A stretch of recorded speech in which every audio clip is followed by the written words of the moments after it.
The sky above the trading world was not like Earth's sky.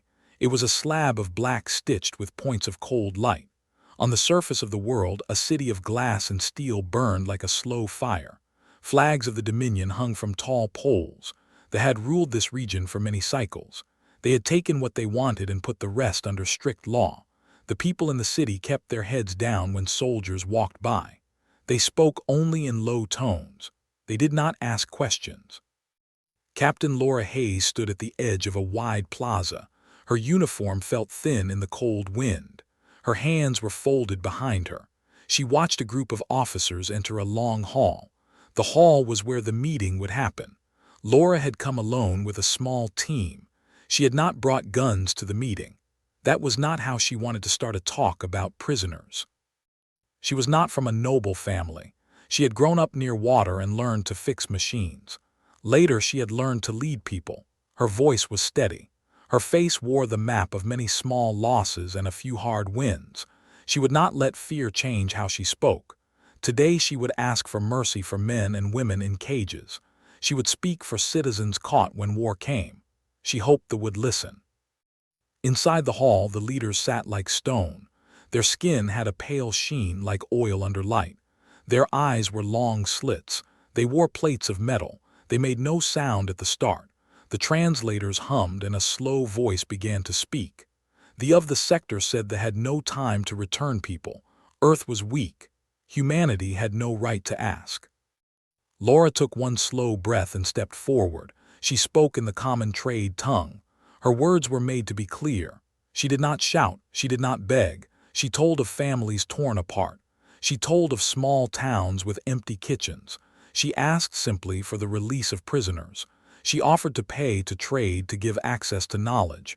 The face did not change. The meeting went on. Out in space, past the bright ring of the planet, small points of metal moved in quiet arcs. A line of patrol satellites watched for anything that did not belong. The defense grid had been built in hard years. It was a net meant to hold the sky. It had grown heavy with time. The net made the neighboring systems feel safe. No small rebellion could break it.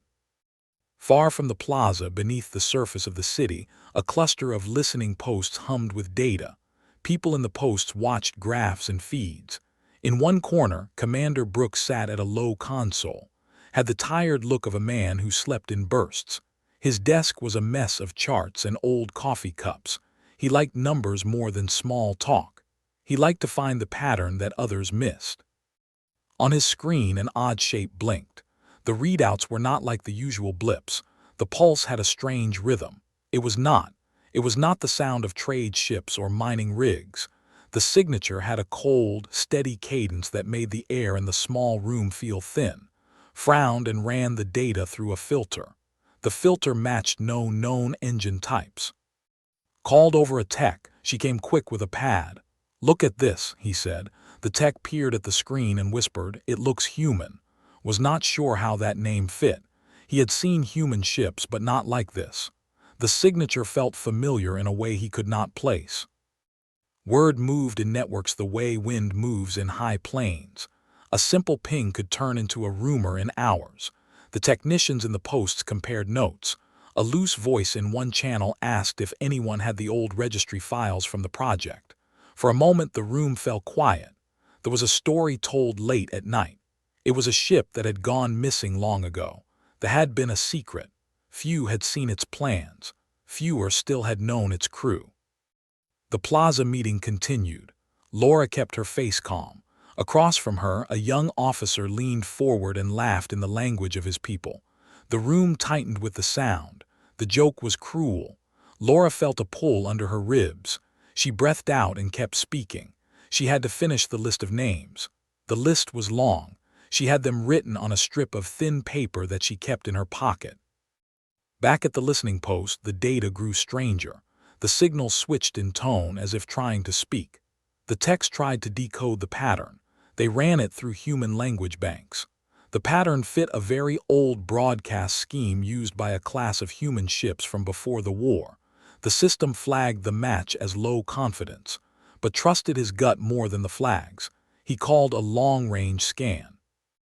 The scan reached out through the dark and touched a small rise in the.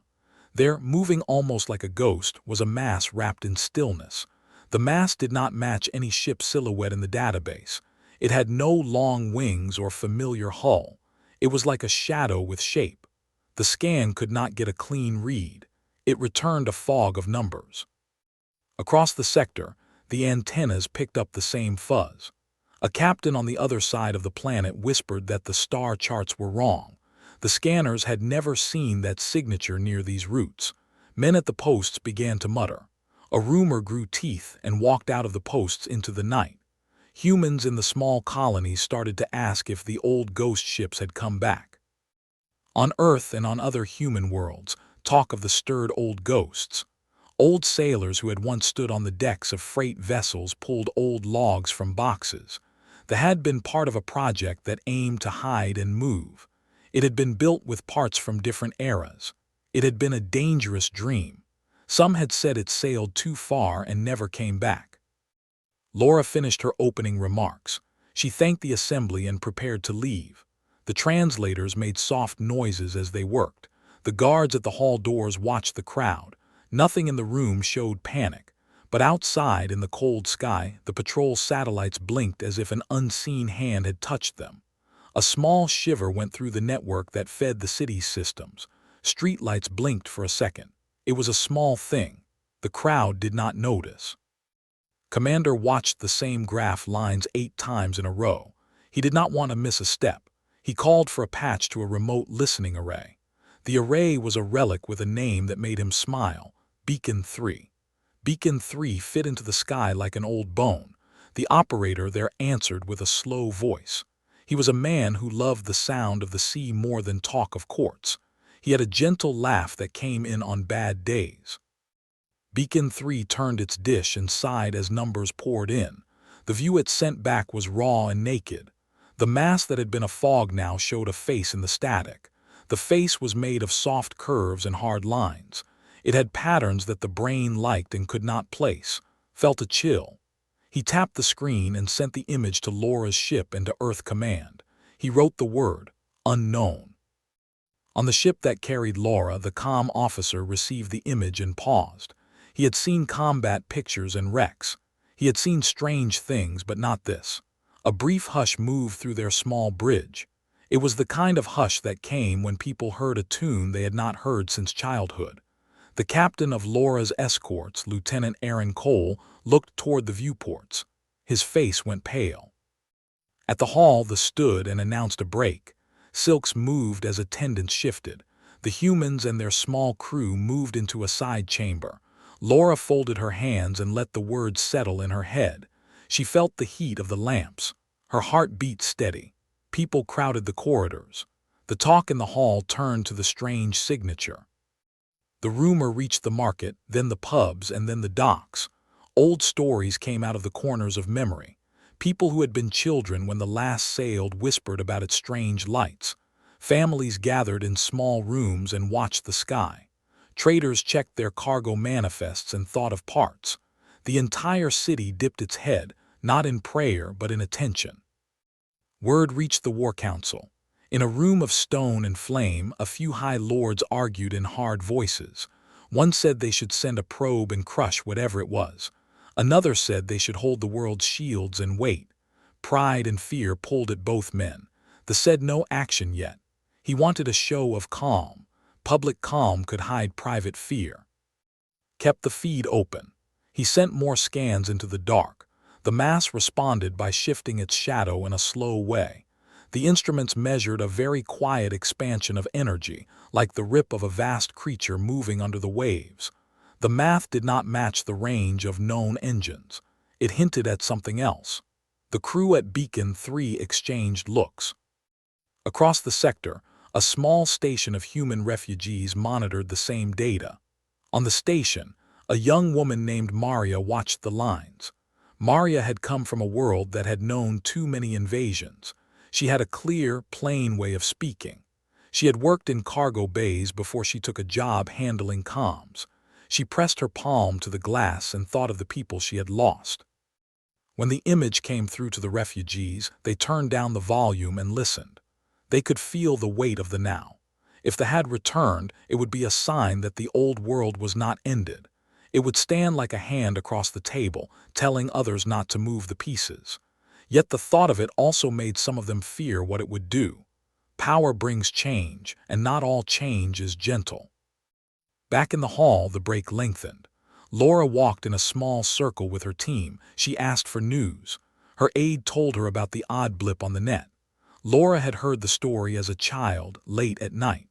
There was a ghost story told to make small children brave. Now it had a face in a bright room.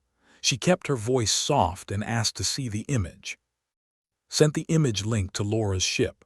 The small comm system on the diplomat's craft sighed and showed the face. Laura watched the static and felt a strange pull.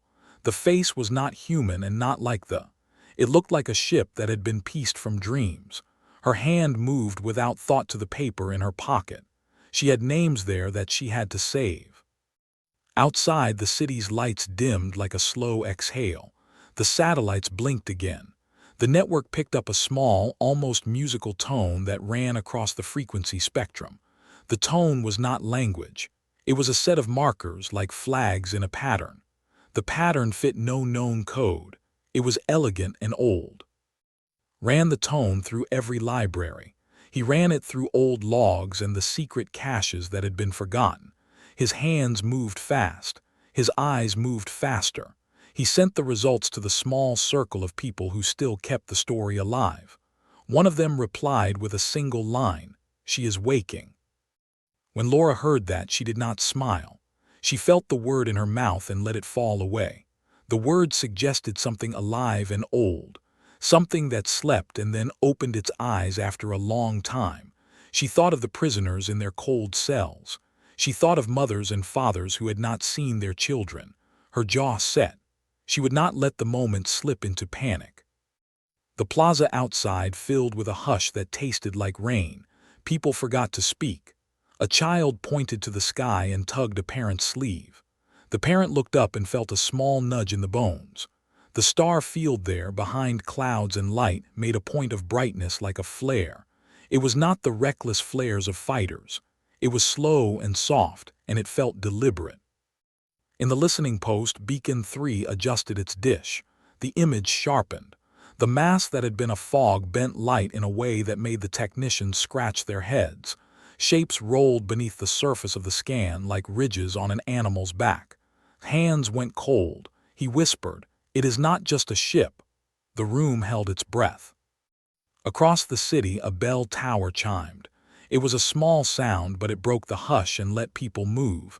The called for order. He said the sector would watch. He said there was no reason to fear. The voice was meant to be steady. It sounded thin. At the end of the break, Laura returned to the hall. Her face had a new line in it. She sat again and looked at the who had laughed. For a moment their eyes met. There was an understanding that went beyond words. Something had come across the dark. The meeting went on, but now there was a new silence under the words. The whole room felt the shape of something waiting beyond the glass. The dark mass in space grew sharper in every scan. Even from the surface of the world, people could feel something large sliding into the system. Birds in the city lifted their heads. Traders at the docks paused with crates in their hands. The air had a tension that did not belong to wind or weather. It felt like a new season had begun without warning. Inside the Great Hall, Captain Laura Hayes waited as more delegates arrived. Their steps were quick and sharp now. They whispered to one another. Their eyes moved often to the wide windows that faced the sky. The filtering screens on the windows dimmed for a moment, then brightened again. Every in the room felt the faint tremor of their defense grid reacting to something it did not understand. Laura sat still. Her team stood behind her in a respectful line. She could not see the sky from inside the hall, but she felt the same quiet pressure that everyone else felt. Her instinct told her something important was happening. The small rumor that had reached her during the break had not left her mind. A ship that went missing decades ago. A ship no one expected to see again. At the listening post, Commander Brooks stared at the scan. The image had changed. The mass was no longer fog. It had form. It had a hull. It had shape. It was a ship, but nothing like the ships on record. It was longer, darker, and smoother than any human vessel he had ever seen. Light curled around its skin in strange ways, as if the ship drank the starlight instead of reflecting it. Whispered to himself, "This is not possible," but the numbers on the screen did not lie.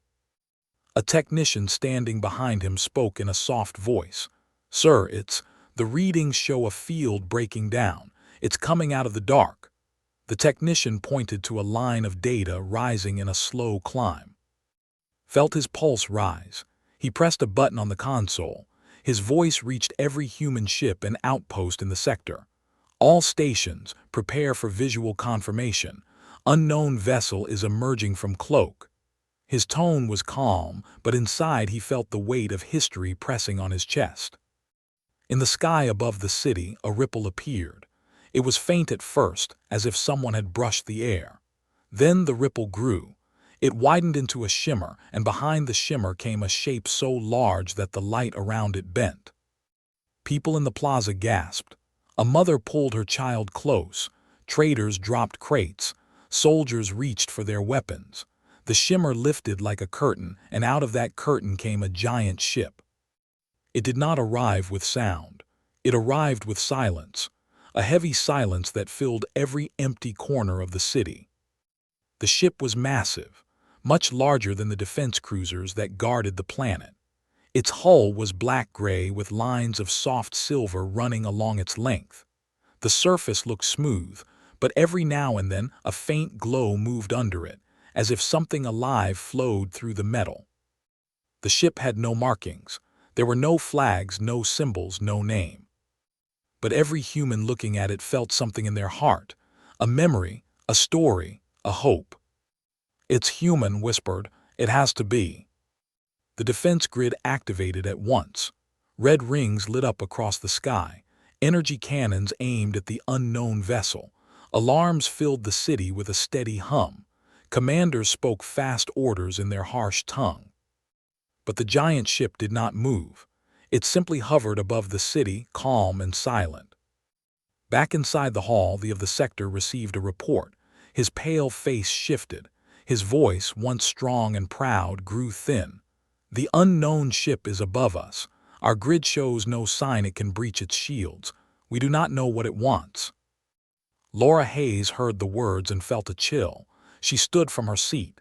"If it is human, then we need to know who commands it, and why it is here." They stared at her. "Human? That is impossible. Humans do not build ships like that. Your fleets are small, slow, and weak." His tone was dismissive, but Laura could see fear behind his eyes. An officer ran into the hall and bowed. "The ship is sending a message. It is directed to the human representative." All eyes turned to Laura. She stepped forward, put it through. A hologram formed in the center of the hall. It flickered for a moment, then into words. Simple words, calm words. "Captain Hayes, this is Commander Cole of the... We have returned." The hall froze. Laura felt her breath catch. Brooks, watching from the post, nearly dropped his console. Humans across the sector stared at the message in silence. It was real. It was alive, and it had come back with a ship unlike anything the galaxy had ever seen. The hologram continued. Cole's voice was steady, slow, and sure. "We come with purpose. We come with warning. We come to retrieve our people." Soldiers tensed. The rose from his seat. "This is a threat. Humans dare to threaten us on our own world." But Laura stepped forward before he could say more. "Let the message finish." The hologram shifted slightly. "We detect human prisoners held on this world. They must be released at once. We will not negotiate on this matter. We will not harm you unless you force us to." The voice remained calm, as if speaking simple truths. The hands tightened. "Your ship will be destroyed. You cannot face our defense grid." Before Laura could speak, the lights in the hall flickered again. Outside, a deep hum filled the air. The grid fired. Bright streams of energy shot toward the giant ship. Each beam was strong enough to tear a cruiser apart. The beams hit the ship. and then bent.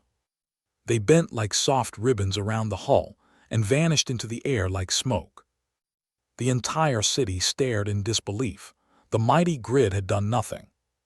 From a single soft glow spread outward. It formed a ring of gentle blue light that passed over the city like a wave. When it touched the defense grid, the grid shut down instantly. The cannons powered off. The alarms fell silent. The sky went still. There was no explosion, no damage, no death. They had disabled the entire system with one simple pulse. The space lost all color. What is that? No technology can do this. Not human, not alien. Laura stared at the hologram. Commander Cole, what happened to how are you here? What is that ship? The hologram flickered again. Cole's eyes softened. We were gone a long time, Laura, longer than we expected. Time did not pass for us the same way it passed for you. We learned things. We saw things.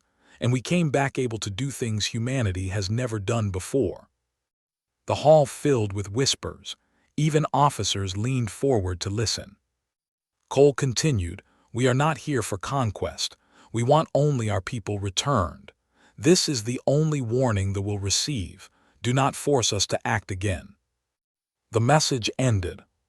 Silence sat heavy in the hall.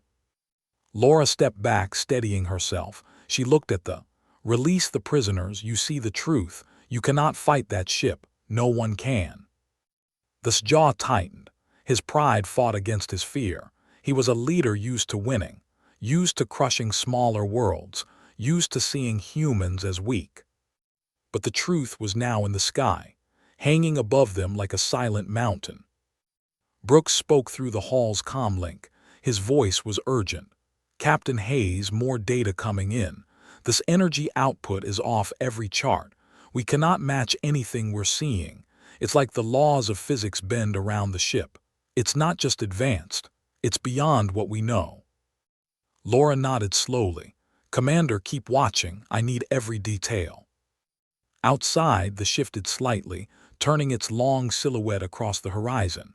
Its hull shimmered with a soft glow that moved like breath. Ships across the system powered down their weapons. No one dared to aim at it again. At the docks, a group of workers whispered among themselves. If humans can build that, what else can they do?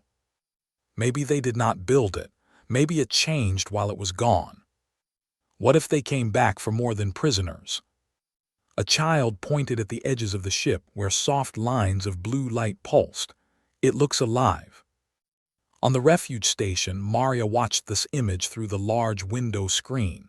She placed a hand over her mouth. Tears filled her eyes. She remembered her brother taken years ago in a raid. She whispered, please, please let him be alive. Please let them bring him home. Back in the hall, Laura stood firm. She repeated her words, release the prisoners. They did not respond for a long time. He stared at the sky through the transparent ceiling. His eyes narrowed. Fear twisted his features. His voice, when it came, was low. We will consider your request. His pride forced the lie. Laura stepped closer. There is nothing to consider. You know what that ship can do. But they turned away. Officers hurried to him. Some urged surrender. Some urged attack. Confusion spread among them. At the listening post, Brooks saw something new on his screen. The HUD opened a small channel. A message was directed only to him. He tapped the screen. A calm voice spoke. It was Cole again. Commander Brooks, prepare your relay. More ships may come. The stand's ready. We do not wish to fight, but we will protect our own. Swallowed, understood, sir. But what happened to you? What happened to the while it was gone? There was a long pause. Then Cole replied, we crossed into a place where stars do not burn. A place outside time. A place that changed us. The is not what it was. But we are still human, Commander. Do not forget that. The message ended. Leaned back in his chair. The room felt smaller, the air thinner. He whispered, what did they find out there? Across the city, they floated in silence, waiting. The galaxy held its breath as it tried to understand what had arrived. and the Dominion, for the first time in generations, felt something new. Fear. The stayed in the sky above the world like a silent guardian. It did not move. It did not fire again. It simply watched. Its dark surface glowed with slow lines of blue light like calm breath. People on the planet stared at it through windows, screens, and even simple glass bottles filled with water to bend the reflection. No one had ever seen a ship like this. Captain Laura Hayes walked out of the hall into the open plaza. The cold air touched her skin. Her team followed her. The sky above her felt heavy.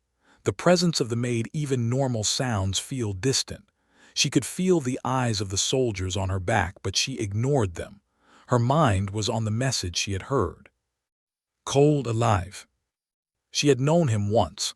A calm man, quiet and curious, he never rushed his words. He saw beauty in engines and stars. He had commanded thee on its first mission. Then he had vanished.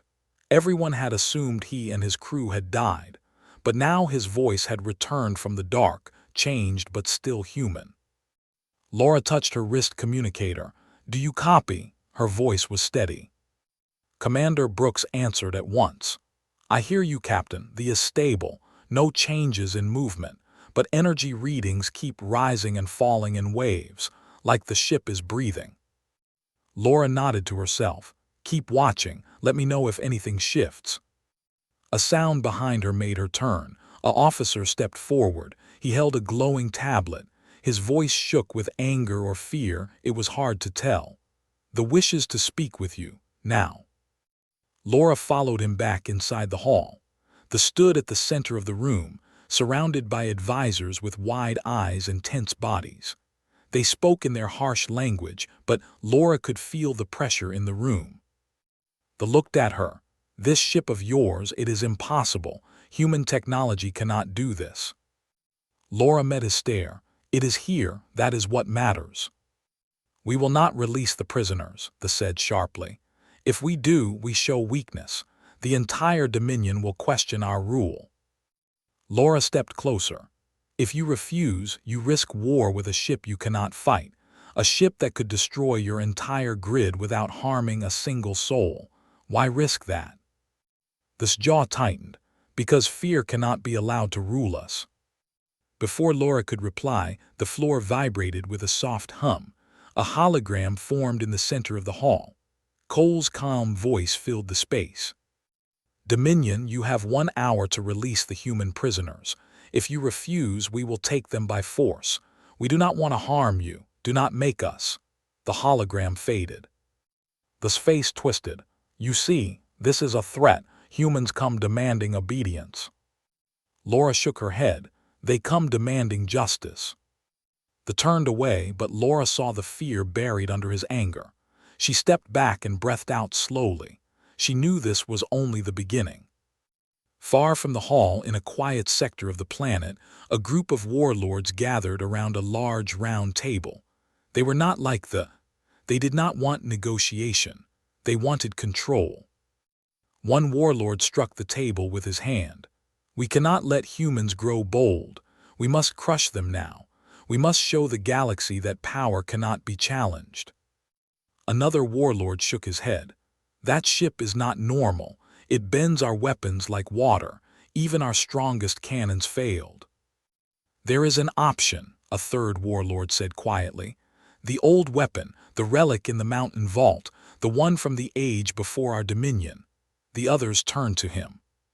The first warlord hissed. "It is unstable. It was sealed for a reason." "But it is powerful," the third replied. "Powerful enough to destroy even that ship." A long silence followed. Then the first warlord nodded slowly. "Prepare the vault." Back at the listening post, Brooks noticed a new signal spike. He tapped the screen. "What is that?" A technician leaned over his shoulder. "It's coming from the northern mountain region. Deep underground. High-energy signature, not one of theirs, something old."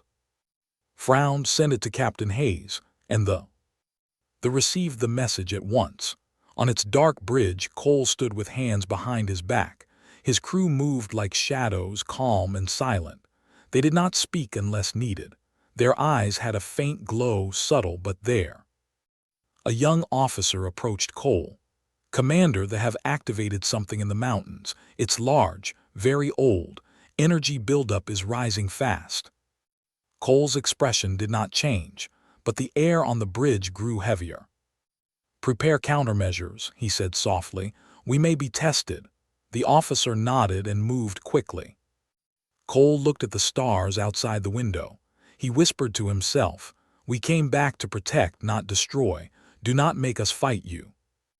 On the planet, Laura walked out into the open plaza again. She needed space to think. People moved around her with anxious steps. She saw soldiers running toward armored transports. Something was happening. Her wrist communicator vibrated. His voice came through. "Captain, we have a problem. They activated an ancient weapon in the mountains. Energy readings are dangerous. If they fire it, they may be in danger." Laura's heart dropped. "What kind of weapon?" "We don't know," replied, "but they is preparing for it." Laura turned to her team. "We have to act now." She ran back to the hall. They looked up as she entered. "You again." "Your warlords are preparing an ancient weapon," she said sharply. "If it fires, your world will suffer. They will not let it hit. Their counterattack could destroy everything." They hesitated. "You lie." "Check your own sensors," she demanded. After a long moment, he signaled a guard. The guard pulled up a screen. His face paled. They would dare. Laura stepped closer. "Stop them. You still have time. Do it before they destroy your planet." They pressed his hands against the table. He breathed hard. "I never approved this. They act on their own." His voice softened. "I cannot control them." Laura stared. "Then the will." In the mountains, the ancient weapon hummed with energy. It was a tall spire of metal and stone, built before the Dominion had fully risen. Runes glowed on its sides. A deep pulse throbbed within it, sending waves of unstable power into the air. The warlord stood before it. "Begin the charge," one commanded.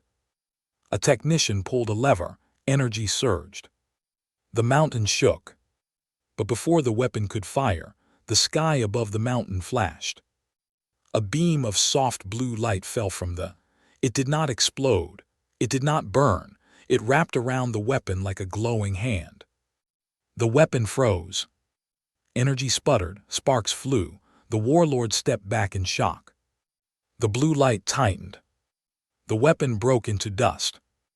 Not an explosion, simply dust. The warlord stared as the dust blew away in the wind. Then a calm voice spoke from the sky. "This is your only warning. Stand down." The warlords fell to their knees. Back at the hall, they watched the same scene from his display. His shoulders sagged. His voice was barely a whisper. "We have lost." Laura nodded. "No, you have been shown mercy. Take it." He closed his eyes. "Send the order. Release the human prisoners."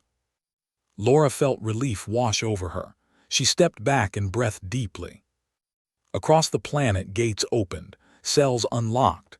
Human prisoners stepped into the light for the first time in years. Some cried. Some fell to their knees. Some looked up at the sky and whispered thank you. Marius' brother, Daniel, stepped into the sun after 6 long years. He touched the dirt and closed his eyes. Above them, they hummed softly, watching.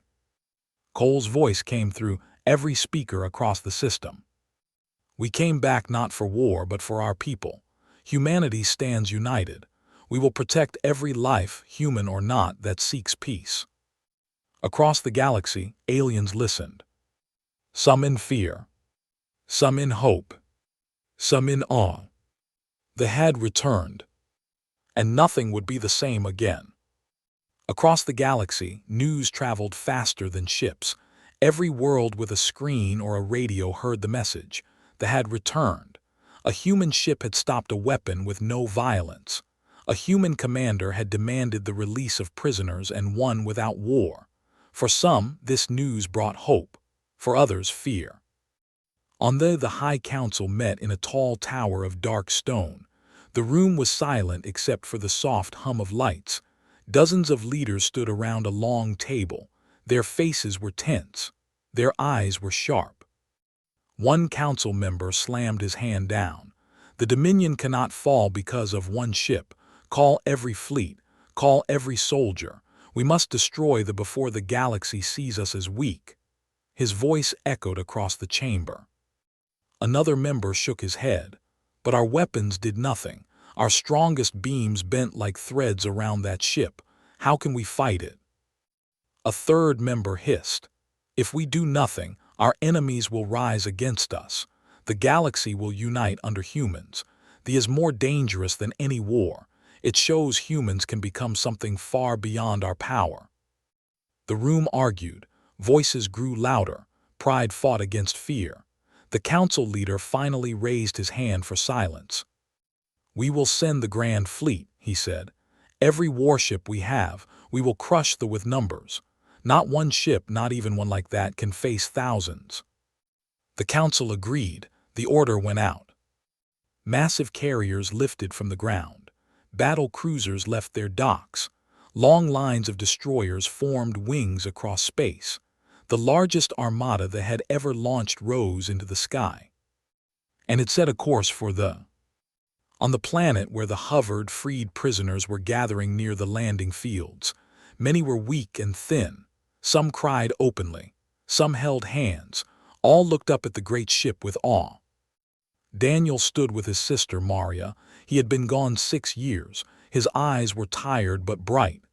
They came back for us, he whispered. I never thought I would see this day. Maria held his arm. Let's go home when this is over. Daniel nodded, though he was not sure if home even felt real anymore. Nearby, Captain Laura Hayes organized groups of freed humans. She helped load them into transports. You're safe now, she repeated again and again, but she knew safety was not certain yet. Her communicator vibrated. Brooks spoke with tension in his voice. Captain, you need to hear this. The Grand Fleet is moving. Hundreds of ships, maybe thousands, all heading for the... Laura closed her eyes briefly. How long until they arrive? Hours, answered, maybe less. Laura looked up at it floated in the sky like a quiet mountain. No fear, no movement, just calm. She touched her communicator. Cole, this is Captain Hayes. They have launched their entire fleet. They mean to destroy you. The reply came within seconds. Cole's voice was steady as ever. We knew this was coming. Do not worry, Captain. Protect the rescued. Leave the fleet to us. Laura frowned. They outnumber you thousands to one. Please don't risk your crew. For the first time, she heard a soft note of sadness in his voice. Laura, this is not what it used to be. Neither are we. Trust us. The line closed. On this bridge, the crew stood at quiet stations. The room glowed with soft blue lights. Cole watched as the massive fleet appeared on long-range sensors. The screen filled with red dots, more than he had ever seen. An officer stepped beside him. He looked young, but his eyes had a faint shimmer. Commander, should we prepare the shield wave? Shook his head. No, not yet. Let them come. We will give them every chance to stand down. The officer nodded and returned to his console. Another officer turned. Commander, shall we send a final warning? Took a slow breath. Yes, send it. A calm message went out across space. Dominion, we do not wish to fight. Turn back your fleet. Release fear. There is no reason for war today. But the fleet ignored the message. They pressed forward. In the listening post, Brooks watched the screens with wide eyes. They're almost here. This is it. This is the biggest battle the galaxy has ever seen, and it's one ship against all of them. A technician whispered, these readings, this energy levels are rising, but not like a weapon, more like a shield, a giant one. Leaned closer. What are you planning? The Grand Fleet arrived in a storm of engines and bright lights. Rows of warships spread across the sky. Their cannons aimed for the... In every ship, soldiers prepared for battle. Captains shouted orders. Energy cores warmed. Missiles armed. The leader broadcast a message. His voice cut through all channels. You will fall today. Humanity will fall with you. Fire on my mark." But before he could say the final word, Cole's voice reached every ship. "Dominion, this is your last chance. Do not fire. We do not want to harm you, but we will protect our people. Think before you act." There was silence for 3 seconds. Then the leader screamed, "Fire!" The sky lit up. Thousands of beams shot toward the missiles streaked through the dark.